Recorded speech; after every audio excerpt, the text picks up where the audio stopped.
ಮಲ್ಲಿಗೆ ನಗರಿ ಮೈಸೂರಿಗೆ ಈ ಬಾರಿ ಸ್ವಚ್ಛತಾ ನಗರಗಳ ಪಟ್ಟಿಯಲ್ಲಿ 3ನೇ ಸ್ಥಾನ ಲಭಿಸಿದೆ. ಸೊ 3ನೇ ಸ್ಥಾನ ಲಭಿಸಲಿಕ್ಕೆ ಎಷ್ಟೊಂದು ಕೂಡ ಶ್ರಮ ಕೂಡ ಇರ್ತದೆ. ಯಾಕೆಂತಂದರೆ ಯಾವುದೇ ಒಂದು ನಗರವನ್ನು ಸ್ವಚ್ಛತೆ ಮಾಡೋದಾಗಲಿ ಮತ್ತು ಅದನ್ನು ಮೇಂಟೆನೆನ್ಸ್ ಮಾಡೋದಾಗಲಿ ಹಲವು ಜನರು ಸಾವಿರಾರು ಜನರು ಅದರಲ್ಲಿ ಭಾಗಿಯಾಗಿರ್ತಾರೆ.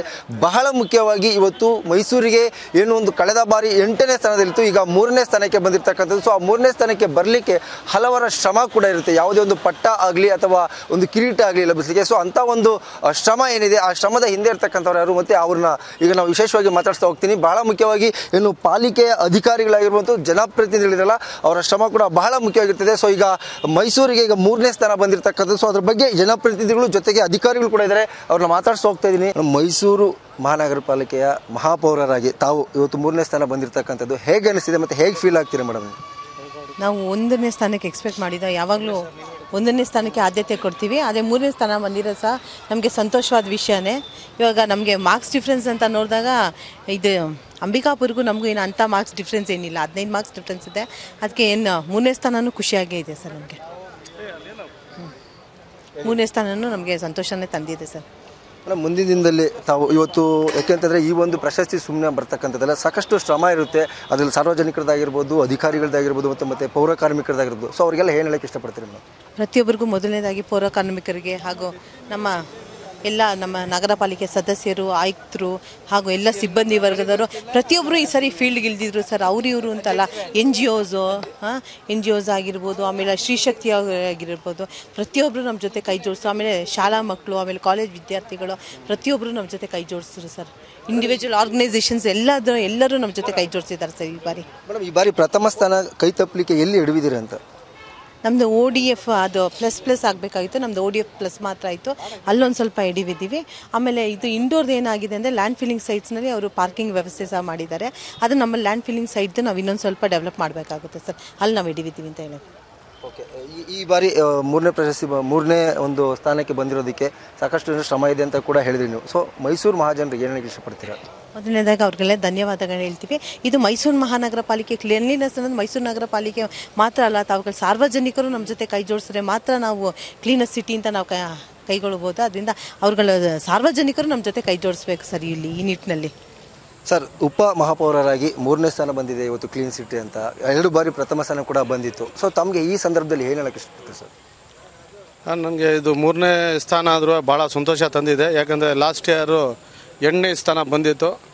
ನಾವು ನಮ್ಮ ನಗರ ಪಾಲಿಕೆ 65 ಸದಸ್ಯರುಗಳು, ಹೆಲ್ತ್ ಇನ್ಸ್ಪೆಕ್ಟರ್ಗಳು, ಆಮೇಲೆ ಇಂಜಿನಿಯರ್ಗಳು, ಫಸ್ಟ್ ಇದು ನಮ್ಮ ಪೌರ ಕಾರ್ಮಿಕರುಗಳು ಎಲ್ಲ ಸೇರಿ ಶ್ರಮ ಪಟ್ಟಿದ್ದಾರೆ. ಅದಕ್ಕೆ ನಾನು ಇದು 3ನೇ ಸ್ಥಾನ, ಇದು ನಮಗೆ ಮೈಸೂರು ನಗರ 1ನೇ ಸ್ಥಾನ ಅಂತಲೇ ನಾನು ತಿಳ್ಕೊತೀನಿ. ಕೆಲವು ನಿರ್ಲಕ್ಷ್ಯ ಕೆಲವು ಕಡೆ ಆಗಿದೆ. ಮುಂದಿನ ನಮ್ಮ ಕಮಿಷನರ್ ಇವಾಗ ಹೇಳಿದಾರಲ್ಲ, ಕೆಲವು ಕಾರ್ಯಕ್ರಮಗಳು ವಹಿಸ್ಕೊಂಡಿದ್ದಾರೆ. ಇದು ಕೆಲವು ಮಾಧ್ಯಮಗಳು ಹೇಳ್ತಾ ಇದ್ರು, ಇದು ಬರೀ ಮೈಸೂರು ಮಹಾನಗರಕ್ಕೆ ಪಾಲಿಕೆ ಸದಸ್ಯರುಗಳು ಹಾಗೂ ಅಧಿಕಾರಿಗಳಿದ್ದ ಜವಾಬ್ದಾರಿ ಅಲ್ಲ, ಮೈಸೂರು ನಗರ ಜನತೆದು ಜವಾಬ್ದಾರಿ ಇರ್ತದೆ. ನಮ್ಮ ಮೈಸೂರು ನಾವು ಸ್ವಚ್ಛತಾ ಮಾಡಿಕೋಬೇಕು ಅಂತ ನಾನು ಹೇಳಕ್ಕೆ ಇಷ್ಟಪಡ್ತೀನಿ. ಈಗ ಮೈಸೂರು ಮಹಾನಗರ ಪಾಲಿಕೆಯ ನೂತನ ಕಮಿಷನರ್ ಕೂಡ ಶಿಲ್ಪಾ ನಾಗ್ ಅವರು ಕೂಡ ಇದ್ದಾರೆ, ಅವ್ರು ಕೂಡ ಮಾತಾಡ್ಸ್ಕೊಂಡು ಪ್ರಯತ್ನ ಮಾಡ್ತೀನಿ. ಮೇಡಮ್, ಮೊದಲನೇದಾಗಿ 3rd ಪ್ಲೇಸ್ ಬಂದಿದೆ, ತಮ್ಗೆ ಏನು ಅನ್ನಿಸ್ತಿದೆ? ಮತ್ತು ಮುಂದಿನ ದಿನದಲ್ಲಿ ಯಾವೆಲ್ಲ ರೀತಿಯಾಗಿರ್ತಕ್ಕಂಥ ಪ್ಲ್ಯಾನ್ಗಳನ್ನ ಮಾಡಿಕೊಂಡು ನಂಬರ್ 1 ಆಗಲಿಕ್ಕೆ ತಾವು ಮುಂದಾಗ್ತೀರಾ ಅಂತ? ಈಗ 3ನೇ ಸ್ಥಾನ ಬಂದಿರೋದು ತುಂಬಾ ಸಂತೋಷ ತಂದುಕೊಟ್ಟಿದೆ. ಎಲ್ಲ ಕ್ರೆಡಿಟು ಕೂಡ ನನಗೆ ನಾನು ಬರೋದಕ್ಕೆ ಮುಂಚೆ ಎಫರ್ಟ್ ಹಾಕಿರುವಂಥ ಎಂಟೈರ್ ಟೀಮ್, ಪ್ರೀವಿಯಸ್ ಕಮಿಷನರ್, ಈಗಾಗಲೇ ಹೇಳ್ದಂಗೆ ಎಲ್ಲ ನಮ್ಮ ಗೌರವಾನ್ವಿತ ಜನಪ್ರತಿನಿಧಿಗಳು, ಹಾಗೆ ನಮ್ಮ ಪೌರ ಕಾರ್ಮಿಕರು, ಅಧಿಕಾರಿ ಮಿತ್ರರು, ಎಲ್ಲರಿಗೂ ಮಾಧ್ಯಮ ಮಿತ್ರರು, ಸಾರ್ವಜನಿಕರಿಗೆ ಸಲ್ಲತ್ತೆ. ಸೊ ನಾನು ಹೇಳೋದೇನು ಇಷ್ಟಪಡ್ತೀನಿ ಅಂದರೆ, ಈಗ 3ನೇ ಸ್ಥಾನ ಬಂದಿರೋದು 4237 ಸಿಟೀಸ್ನಲ್ಲಿ 3ನೇ ಸ್ಥಾನ ಬಂದಿರೋದೇ ಒಂದು ಕಿರೀಟ ಅಂತ ಹೇಳ್ಬೋದು. ಇನ್ನು ನನ್ನ ಜವಾಬ್ದಾರಿ ಹೆಚ್ಚಾಗುತ್ತೆ. ಸೊ 3ನೇ ಸ್ಥಾನನ 1ನೇ ಸ್ಥಾನಕ್ಕೆ ತೊಗೊಳ್ಳೋದು ನನ್ನ ಜವಾಬ್ದಾರಿ ಆಗುತ್ತೆ. ಈಗಾಗಲೇ ಪ್ರೆಸ್ ಮೀಟ್ನಲ್ಲಿ ಅನೇಕ ನಾವು ಏನೇನು ಯೋಜನೆಗಳು ಹಮ್ಮಿಕೊಂಡಿದ್ದೀವಿ, ನಮ್ಮ ಬಡ್ಜೆಟ್ನಲ್ಲಿ ಇರ್ಬೋದು, ಈಗಾಗಿರ್ಬೋದು ಅಂತ ಹೇಳ್ತಾ ಇದ್ದೀವಿ. ಸೊ ಬಲ್ಕ್ ಜನರೇಟರ್ನ ನಾವು ಟಾರ್ಗೆಟ್ ಮಾಡ್ತಾ ಇದ್ದೀವಿ. ಅಪಾರ್ಟ್ಮೆಂಟ್ಸ್ ಏನಿದೆ ಅಲ್ಲಿ ಸೋರ್ಸಲ್ಲಿ ಸೆಗ್ರಿಗೇಷನ್ ಆಗಬೇಕು. ಹಾಗೆ ವೆಟ್ ವೇಸ್ಟು ಅಲ್ಲೇ ಬಯೋ ಕಾಂಪೋಸ್ಟಿಂಗ್ ಯೂನಿಟ್ಟು, ಅಲ್ಲಲ್ಲೇ ಒಂದು ಆನ್ ಸೈಟ್ ಕಾಂಪೋಸ್ಟಿಂಗ್ ಯೂನಿಟ್ಸ್ನಲ್ಲಿ ಅದು ಟ್ರೀಟ್ ಆಗಬೇಕು. ಯಾವುದೇ ವೆಟ್ ವೇಸ್ಟ್ ಅಪಾರ್ಟ್ಮೆಂಟ್ ಕಾಂಪ್ಲೆಕ್ಸಸ್ಸಿಂದ ಹೊರಬರಬಾರ್ದು ಅಂತ 1 ಮಂತ್ ಟೈಮ್ ಕೊಟ್ಟಿದ್ದೀವಿ. ಅದನ್ನು ನಾವು ಸ್ಟ್ರಿಕ್ಟಾಗಿ ಇಂಪ್ಲಿಮೆಂಟ್ ಮಾಡ್ತೀವಿ. ಇನ್ನೊಂದು ನಾವು ಬಯೋರೆಮಿಡಿಯೇಷನ್, ನಮ್ಮ ಲ್ಯಾಂಡ್ ಫಿಲ್ ಸೈಟ್ ಏನಿದೆ 34 ಎಕರೆ, ಅದು ಲೆಗಸಿ ವೇಸ್ಟ್ ತುಂಬಿಕೊಂಡಿದೆ. 1.5 ಲಕ್ಷ ಟನ್ನು ಲೆಗಸಿ ವೇಸ್ಟ್ ಇದೆ. ಅದಕ್ಕೆ ಕೂಡ ಈಗಾಗಲೇ ಕೌನ್ಸಿಲ್ನಲ್ಲಿ ಅಪ್ರೂವ್ ಆಗಿದೆ 3.5 ಕೋಟಿ ಪ್ರಾಜೆಕ್ಟು.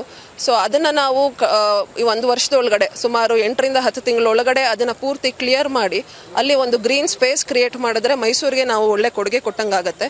ಎಲ್ಲರ ಸಹಕಾರ ಇದೆ. ನಾನು ದೇಶದಲ್ಲಿ ವಿವಿಧ ಸಿಟೀಸ್ನ ಸುತ್ತಿ ಬಂದಿದ್ದೀನಿ. ಸೊ ನನಗೆ ಮೈಸೂರಿನ ಜನತೆ, ಮೈಸೂರಿನ ಪರಿಸರ, ಒಂದು ಸಾಮಾಜಿಕ ಕಳಕಳಿ ಏನಿದೆ ಪ್ರತಿಯೊಬ್ಬರಲ್ಲೂ ತುಂಬ ಸಂತೋಷ ತರುತ್ತೆ. ಖಂಡಿತ ಎಲ್ಲರೂ ನಮಗೆ ಸಹಕಾರ ಕೊಡ್ತಾ ಇದ್ದಾರೆ. ನಾವು ಇನ್ನೂ ಉತ್ತುಂಗಕ್ಕೆ ನಾವು ಮೈಸೂರನ್ನ ತೆಗೆದುಕೊಂಡು ಹೋಗೋದಕ್ಕೆ ಪ್ರಯತ್ನ ಮಾಡ್ತೀವಿ ಅಂತ ಈ ಮೂಲಕ ಹೇಳ್ತಾ ಇದ್ದಾರೆ. ಭಾಳ ಸಂತೋಷದ ವಿಚಾರ. ಭಾಳ ನಮ್ಮ ಅಧಿಕಾರಿಗಳಾಗಿರ್ಬೋದು, ನಮ್ಮ ಪೌರ ಕಾರ್ಮಿಕರಾಗಿರ್ಬೋದು, ಮೊದಲನೇದಾಗಿ ನಮ್ಮ ಪೌರ ಕಾರ್ಮಿಕರಿಗೆ ನಾನು ಅಭಿನಂದನೆಗಳನ್ನು ಸಲ್ಲಿಸ್ತೇನೆ. ಅವ್ರ ಸಹಕಾರ ಇಲ್ಲದೆ ಈ ಒಂದು ಸ್ಥಾನ ಗಿಟ್ಸ್ಕೊಳ್ಳೋಕ್ಕೆ ಅವಕಾಶ ಆಗ್ತಿರಲಿಲ್ಲ. ಅದೇ ರೀತಿ ಹಗಲು ರಾತ್ರಿ ನಮ್ಮ HO ಆದ ನಾಗರಾಜ್ ಅವರು ಹಾಗೂ ಹೆಲ್ತ್ ಇನ್ಸ್ಪೆಕ್ಟರ್ಗಳು ಸಾಕಷ್ಟು ಶ್ರಮಪಟ್ಟು ಸಹಕಾರ ಕೊಟ್ಟು ಈ ಮೈಸೂರಿಗೆ 3ನೇ ಸ್ಥಾನ ತರೋಕ್ಕೆ ಭಾಳ ಶ್ರಮಪಟ್ಟಿದ್ದಾರೆ. ಅವ್ರಿಗೆಲ್ಲರಿಗೂ ಅಭಿನಂದನೆ ಸಲ್ಲಿಸ್ತೇನೆ. ಸೊ ಅದೇ ರೀತಿ 2 ಬಾರಿ ಕೂಡ ಮೈಸೂರಿಗೆ ಪ್ರಥಮ ಸ್ಥಾನ ಬಂದಿತ್ತು. ಅದಾದಮೇಲೆ ಒಂದು 5ನೇ ಸ್ಥಾನ ಬಂದಿತ್ತು. ಇದೀಗ 8 ಬಂದಿತ್ತು. ಇದೀಗ 3 ಬಂದಿರತಕ್ಕಂಥದ್ದು. ಸೊ ಹೇಗೆ ಅನಿಸ್ತಿದೆ ಸರ್? ಈಗ ಜನರು ಈಗಾಗಲೇ ಪತ್ರಿಕೆಗಳಲ್ಲಿ ಮತ್ತು ಚಾನೆಲ್ಗಳಲ್ಲಿ ಮಾತಾಡಿರುವಂಥದ್ದನ್ನ ನಾವು ನೋಡ್ತಾ ಇದ್ದೇವೆ. ನಮ್ಮ ಶರತ್ ಅವರು ಹೇಳಿದಾಗೆ ಇವತ್ತು 14-15 ನಾವು ಪ್ರಥಮ, 15-16 ಪ್ರಥಮ, ಮತ್ತು ನಂತರ 5ನೇ ಸ್ಥಾನ, ನಂತರ 8ನೇ ಸ್ಥಾನವನ್ನು ಪಡ್ಕೊಂಡಿದ್ವಿ. ನಂತರ ದಿನಗಳಲ್ಲಿ ಇವತ್ತು ನಮ್ಮ ಪೂಜ್ಯ ಮಹಾಪೌರರು ಮತ್ತು ನಮ್ಮ ಕಮಿಷನರವರು ಮತ್ತು ನಮ್ಮ ಎಲ್ಲ ಹೆಲ್ತ್ ಆಫೀಸರ್ ಇರ್ಬೋದು ಮತ್ತು ಎಲ್ಲ ಪೌರ ಕಾರ್ಮಿಕರು ಅವರೆಲ್ಲರೂ ಸಹ ಜೊತೆಗೂಡಿ ಇವತ್ತು 8 ಇದ್ದದನ್ನ 3ನೇ ಸ್ಥಾನಕ್ಕೆ ತಂದಿರುವಂಥದ್ದು ಇವತ್ತು ನಿಜವಾಗ್ಲೂ ನಮ್ಮ ಶ್ರಮ ಎಲ್ಲವನ್ನು ಸಹ ಒಂದು ಹಂತಕ್ಕೆ ತಂದಿದ್ದೀವಿ. ಮತ್ತು ನಾವು ಎಲ್ಲೂ ಒಂದು ಸ್ವಲ್ಪದಲ್ಲಿ ಫೇಲ್ ಆಗಿದ್ದು ನಾವು ಜನವನ್ನು ತಲುಪಿಸುವ ನಿಟ್ಟಿನಲ್ಲಿ ಏನು ನಾವು ವಾಟ್ಸಪ್ ಮುಖಾಂತರ ಮತ್ತು ನಾವು ಅದನ್ನು ಕಳಿಸ್ಬೇಕಾಗಿತ್ತು, ಅದರಲ್ಲಿ ನಾವು ಸ್ವಲ್ಪ ಹಿನ್ನಡೆ, ಅದರಿಂದ ನಾವು 3ನೇ ಸ್ಥಾನ ಪಡೆದಿದ್ದೀವಿ. ನಮಗೆ ಕಾನ್ಫಿಡೆನ್ಸ್ ಇದೆ, ಮುಂದೆ ನಮ್ಮೆಲ್ಲ ಅಧಿಕಾರಿಗಳ ಸಹಕಾರದೊಂದಿಗೆ ಮುಂದಿನ ದಿನಗಳಲ್ಲಿ ಖಂಡಿತವಾಗಿ ಪ್ರಥಮ ಸ್ಥಾನವನ್ನು ಪಡೆಯುವಂಥ ಸಂದರ್ಭದಲ್ಲಿ ನಾವು ಇದ್ದೇವೆ ಅಂತ ಹೇಳಿ ಈ ಸಂದರ್ಭದಲ್ಲಿ ಹೇಳ್ತೇನೆ. ಓಕೆ ಮೇಡಮ್, ತಾವೊಬ್ಬ ಮಹಿಳಾ ಜನಪ್ರತಿನಿಧಿಯಾಗಿ 3ನೇ ಸ್ಥಾನ ಬಂದಿರೋದು ಒಂದು ಕಡೆ ಆದರೆ ಮುಂದಿನ ದಿನಗಳಲ್ಲಿ ಯಾವ ರೀತಿಯಾಗಿ ಈ ಒಂದು ಸ್ಥಾನವನ್ನು ಮತ್ತಷ್ಟು ಹೆಚ್ಚು ನಂಬರ್ 1 ಮಾಡಲಿಕ್ಕೆ ಏನು ಮಾಡಬೇಕು ಅಂತ ಬಯಸ್ತೀರಾ? ಏನು ಹೇಳ್ತೀರಾ ಮೇಡಮ್? ಅದೇ ನಮ್ಮ ಕಮಿಷನರ್ ಇವತ್ತು ಏನು 3ನೇ ಸ್ಥಾನ ಸಿಕ್ಕಿದೆ ಮೈಸೂರಿಗೆ, ಬಹಳ ಸಂತೋಷ. ಇದರಲ್ಲಿ ನಮ್ಮ ಪೌರ ಕಾರ್ಮಿಕರ ಶ್ರಮ ಬಹಳ ಇದೆ. ಮೊದಲನೇದಾಗಿ ಅವರಿಗೆ ಅಭಿನಂದನೆಗಳನ್ನು ಸಲ್ಲಿಸ್ತಾ, ಮುಂದಿನ ದಿನಗಳಲ್ಲಿ ನಮ್ಮ ಕಮಿಷನರ್ ಹೇಳ್ದಂಗೆ ಏನದು ಗ್ರೀನ್ ವೆಡ್ಡಿಂಗ್ಸು ಇಂಥದನ್ನೆಲ್ಲ ಆಚರಣೆಗೆ ತರೋದ್ರ ಮುಖಾಂತರ ನಾವು 1ನೇ ಸ್ಥಾನನ ಗಳಿಸ್ಬೋದು ಅನ್ನೋ ಒಂದು ನಂಬಿಕೆ ಇದೆ. ಆದರೂ ಕೂಡ ಸಾರ್ವಜನಿಕರಲ್ಲೂ ಕೂಡ ಸ್ವಯಂ ಇದನ್ನು ಅಳವಡಿಸ್ಕೋಬೇಕು. ಪ್ರತಿಯೊಬ್ಬರು ಕೂಡ ನಮ್ಮ ಶ್ರಮದ ಜೊತೆಗೆ ಆ್ಯಪನ್ನ ಅಳವಡಿಸ್ಕೊಂಡು ಮತ್ತು ಅವರೇ ಸ್ವತಃ ತಮ್ಮ ಸರೌಂಡಿಂಗ್ನ ಕ್ಲೀನಾಗಿ ಇಟ್ಕೊಳ್ಳೋದ್ರ ಮೂಲಕ ನಮ್ಮ ಸಿಟಿಯನ್ನು 1ನೇ ಸ್ಥಾನಕ್ಕೆ ಮತ್ತೊಮ್ಮೆ ತರ್ಬೋದು ಅನ್ನೋ ಒಂದು ನಂಬಿಕೆ ನನಗೆ ಖಂಡಿತ ಇದೆ. ಓಕೆ, ತಾವೇನು ಹೇಳ್ತೀರಿ ಮೇಡಮ್ ಚಿಕ್ಕದಾಗಿ? ಚಕ್ಕದಾಗಿ ಹೇಳಬೇಕು ಅಂತ ಹೇಳಿದ್ರೆ, ಈಗ ನಮ್ಮ ಸಹಪಾಠಿಗಳು ಹೇಳಿದಾಗೆ ಮೊದಲಿಗೆ ನಾವು ಪೌರ ಕಾರ್ಮಿಕರಿಗೆ ಅಭಿನಂದನೆ ಸಲ್ಲಿಸಬೇಕು. ಜೊತೆಗೆ ಅದರ ಜೊತೆ ನಮ್ಮ ಮೈಸೂರಿನ ಸಮಸ್ತ ನಾಗರಿಕರಿಗೂ ಕೂಡ ಈ ಒಂದು ಪ್ರಶಸ್ತಿ ಅರ್ಪಿಸಬೇಕು ಅಂತ ನನ್ನ ಒಂದು ಭಾವನೆ. ಅದ್ರ ಜೊತೆಗೆ ಮುಂದಿನ ಸಾರಿ ನಾವು ಮೊದಲನೇ ಪ್ರಶಸ್ತಿ ತಗೋಬೇಕು ಅಂದರೆ ನಾವು ಈಗಿನಿಂದಲೇ ಕೆಲವಾರು ಕಾರ್ಯಕ್ರಮಗಳನ್ನು ನಮ್ಮ ಆಯುಕ್ತರು ಆಗಲೇ ತಮಗೆ ಪತ್ರಿಕಾ ಪ್ರಕಟಣೆ ಮೂಲಕ ತಿಳಿಸಿದ್ದಾರೆ. ಅವೆಲ್ಲನೂ ನಾವು ಒಳಗೂಡಿಸ್ಕೊಂಡು ಮುಂದಿನ ದಿನಗಳಲ್ಲಿ ನಾವು 1ನೇ ಸ್ಥಾನನ ಪಡಿತೀವಿ ಅನ್ನುವಂಥ ಒಂದು ಆಶಾಭಾವನೆ ಇದೆ. ಓಕೆ, ರಮೇಶ್ ಅವರೇ, ತಾವು ಆರೋಗ್ಯ ಸಮಿತಿಯ ಅಧ್ಯಕ್ಷರಾಗಿದ್ದೀರಾ. ಸೊ ತಾವು ಈ ಸಂದರ್ಭದಲ್ಲಿ ಏನು ಹೇಳೋಕ್ಕೆ ಇಷ್ಟಪಡ್ತೀರಾ? ಎಲ್ಲರಿಗೂ ಥ್ಯಾಂಕ್ಸ್ ಹೇಳೋಕ್ಕೆ ಇಷ್ಟಪಡ್ತೀನಿ. ಯಾಕೆಂದರೆ ಮೊದಲನೇದಾಗಿ ಪೌರ ಕಾರ್ಮಿಕರು, ಆಮೇಲೆ ನಮ್ಮ ಹೆಲ್ತ್ ಡಿಪಾರ್ಟ್ಮೆಂಟ್ HO ಸಾರು, ಕಮಿಷನರ್ ಸಾರು, ಈ ಹೆಲ್ತ್ ಇನ್ಸ್ಪೆಕ್ಟರ್ಗಳು, ಎನ್ರೋಲ್ಮೆಂಟ್ ಇಂಜಿನಿಯರ್ಸು 1 ತಿಂಗಳು ಸತತವಾಗಿ 1 ದಿನಾನೂ ರಜಾ ತಗೊಳ್ದೆ ಅವ್ರು ಶ್ರಮ ವಹಿಸಿ ಹಗಲು ರಾತ್ರಿ ದುಡಿದಿದ್ದಾರೆ. ಈ ಪ್ರಶಸ್ತಿ ಪಡಿಬೇಕು ಅಂತ ಅವರು ಎಲ್ಲರನ್ನೂ ಜೊತೆಗೆ ಹಾಕ್ಕೊಂಡು ನಮ್ಮ ಮೈಸೂರು ಸಂಘ ಸಂಸ್ಥೆಗಳು, ಶಾಲಾ ಕಾಲೇಜುಗಳು ಪ್ರತಿದಿನ ಜಗದೀಶ್ ಕಮಿಷನರ್ ಅಂತೂ ತುಂಬಾ ಇದರಲ್ಲಿ ಇನ್ವಾಲ್ವ್ಮೆಂಟ್ ತೋರಿಸಿದ್ರು. ಅವ್ರು ತೋರಿಸಿದ ಇನ್ವಾಲ್ವ್ಮೆಂಟ್ಗೆ ಪ್ರತಿಯೊಬ್ಬರೂ ಪ್ರೋತ್ಸಾಹ ಹೆಚ್ಚಾಗಿ ದೊರೀತು. ಅದರಿಂದ ಪ್ರತಿಯೊಬ್ಬ ಸದಸ್ಯರು 65 ಸದಸ್ಯರು ನಾವು ಈ ಸಲ ಫಸ್ಟು ಪ್ಲೇಸ್ ಮಾಡಲೇಬೇಕು, ನಾವು ಸ್ವಚ್ಛ ನಗರನ ಮೈಸೂರು ಮಾಡಲೇಬೇಕು ಅಂತ ಎಲ್ಲ ಪಣ ತೊಟ್ಟು ಸಹಕರಿಸಿದ್ರು. ಅದರಿಂದ ನಾವು 3ನೇ ಪ್ಲೇಸ್ ಬಂದಿದ್ದೀವಿ. ಮುಂದಿನ ದಿನ ನಾವು ಫಸ್ಟ್ ಪ್ಲೇಸ್ ಬರ್ತೀವಿ ಅನ್ನೋ ವಿಶ್ವಾಸ ನಮಗೆ ತುಂಬ ಇದೆ. ಮೇಡಮ್, ಒಬ್ಬ ಮಹಿಳಾ ಪಾಲಿಕೆ ಸದಸ್ಯರಾಗಿ ಮತ್ತು ತಮ್ಮ ಒಂದು ಫೀಲ್ಡ್ನಲ್ಲಿ ಈ ಒಂದು ಪ್ರಶಸ್ತಿ ಕೂಡ ಬಂದಿದೆ. 3ನೇ ಸ್ಥಾನಕ್ಕೆ ಬಂದಿದೆ. ಲಾಸ್ಟ್ ಬಾರಿ 8ನೇ ಸ್ಥಾನ ಇತ್ತು. ತಾವೇನು ಹೇಳೋಕ್ಕೆ ಇಷ್ಟಪಡ್ತೇವೆ ಮೇಡಮ್?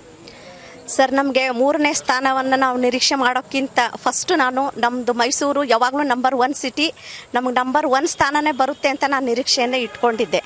ನಾವು ಎಲ್ಲಿ ಎಡವಿದೆಯಾ ಅನ್ನೋದನ್ನು ನನ್ನ ಮನಸ್ಸಲ್ಲಿ ನಾನು ಅಂದ್ಕೊಂಡಾಗ ನಾನು ಜಗದೀಶ್ ಸರ್ ಅವ್ರಿಗೂ ಹೇಳಿದೆ, ಸರ್ ಫಸ್ಟು ನಾವು ನಮ್ಮ ಪೌರ ಕಾರ್ಮಿಕರ ಕೊರತೆಗಳೇನಿದೆ ಅದನ್ನು ನೀಗಿಸ್ಕೊಳ್ಳೋಣ, ಅದನ್ನು ನೀಗಿಸ್ಕೊಂಡ್ರೆ ಮಾತ್ರ ನಾವು ನಿಜವಾಗ್ಲೂ ಫಸ್ಟ್ ಸ್ಥಾನವನ್ನು ಗಳಿಸ್ಕೋತೀವಿ ಅನ್ನೋ ವಿಶ್ವಾಸದಿಂದ ಇದ್ದೆ.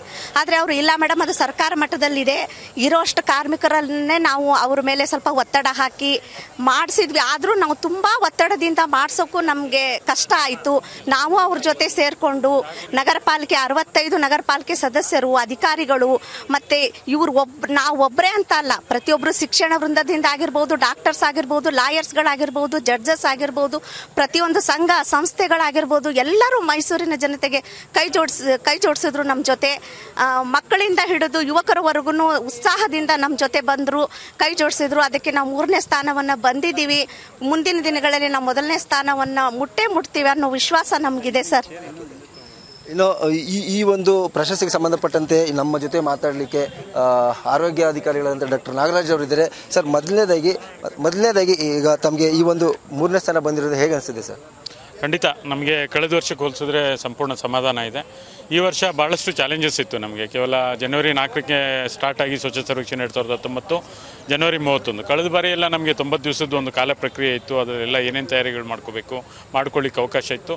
ಬಟ್ ಈ ಬಾರಿ ನಮ್ಮ ಪೌರ ಕಾರ್ಮಿಕರಾದಿಯಾಗಿ ಎಲ್ಲರೂ ಸ್ವಯಂ ಪ್ರೇರಿತರಾಗಿ 1 ತಿಂಗಳಿಂದ ಬೆಳಿಗ್ಗೆ 6 ಗಂಟೆಯಿಂದ ಸಾಯಂಕಾಲ 4 ಗಂಟೆ ಅವರು ಹೆಚ್ಚುವರಿ ಕೆಲಸ ಮಾಡಿ ಯಾವುದೇ ಫಲಾಪೇಕ್ಷೆಗಳಿಲ್ಲದೆ ಅವ್ರು ಮಾಡಿರುವಂಥ ಅವರ ಸಹಕಾರ ಮತ್ತು ನಮ್ಮ ಮೈಸೂರಿನ ಸಾರ್ವಜನಿಕರು ಹಾಗೂ ನಮ್ಮ ಎಲ್ಲ ಎಲೆಕ್ಟೆಡ್ ಮೇಯರ್ ಆಗಿರ್ಬೋದು, ನಮ್ಮ ಗೌರವಾನ್ವಿತ ಸದಸ್ಯರಾಗಿರ್ಬೋದು, ಎಲ್ಲ ವಾರ್ಡ್ಗಳಲ್ಲಿ ಮನೆಗೆ ಹೋಗಿ ರೀಚ್ ಆಗುವಂಥ ಒಂದು ಪ್ರಕ್ರಿಯೆಯನ್ನು ಮಾಡಿದ್ವಿ.